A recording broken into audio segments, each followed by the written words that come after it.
Truly, God, his strongest and most supreme definition, is a reality of absolute pleasure. Not just pleasure, but infinite pleasure, eternal pleasure. What does this mean? It's such a pleasure when you feel you've fully experienced it, and then you realize it's only the beginning of an even greater delight. You have totally reached its peak. Then you realize that this is not even the beginning of a pleasure, beyond pleasure, beyond bliss, which is impossible for us, for the human mind, to understand. So, if we understand that this is God's essence and that it's his intention when he says that we need to know him, meaning to know and live this pleasure, so why do we see the reverse? That this world is always full of troubles, suffering and worries. But if from the very beginning we had known him in his essence, which is pure pleasure, then a person would have been nullified, just like a single drop of water in the great ocean. He would have been swallowed up in the pleasure and would not remember himself, that he could both enjoy and receive pleasure. Therefore, God, so to speak, hid his light, this great pleasure, so that, and I won't say work because that's not the right term, by getting to know the wisdom that the sage, the zero, reveals to the world. Through this wisdom, we can return and be included in this pleasure. What does it mean to be included within pleasure? It's to rule over it, meaning I'll have the privilege of fully enjoying pleasure through all the senses, in every part of my whole body while I remember myself, that I am receiving this pleasure and not be swallowed up there. And when a person can rule over this pleasure, to be so called beyond it, this is what God, so to speak, said to the woman at the beginning. He said to her, Genesis 3:16, "And he shall rule over you." God is talking about us. He's saying that we'll succeed in ruling over it, in ruling over this pleasure, yet not lose the memory of our own self within it.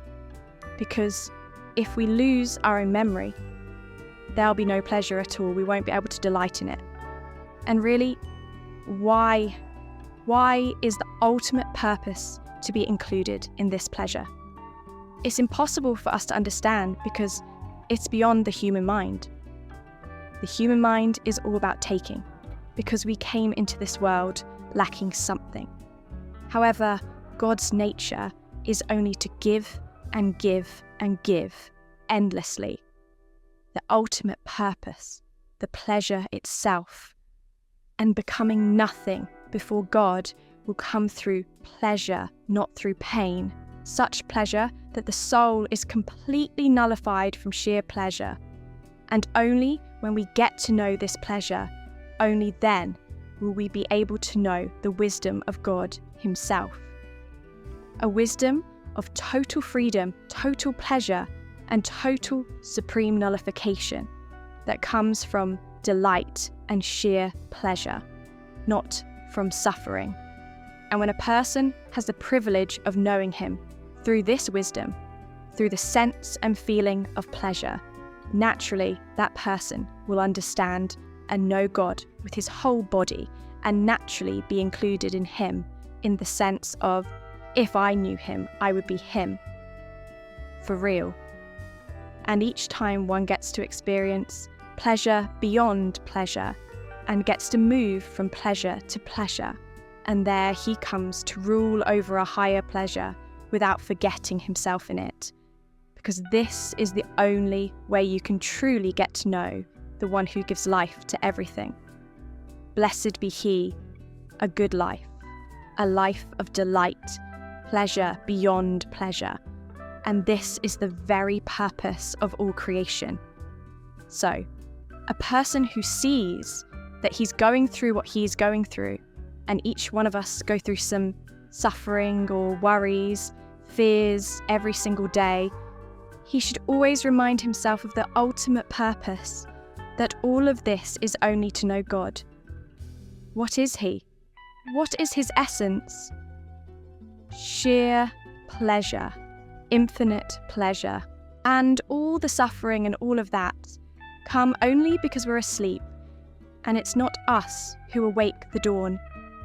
We need to nullify ourselves before the torments of the world nullify us.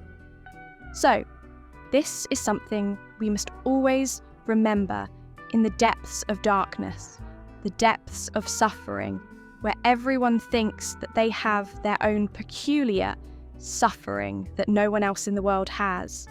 Everyone with their own worries, their own fears, and their own suffering. We should always know that everything is just for one thing: to reach the ultimate purpose, to come to know him, the Blessed One. And how can we know him, God? Who is the Blessed One? He is pleasure, pure, sheer pleasure,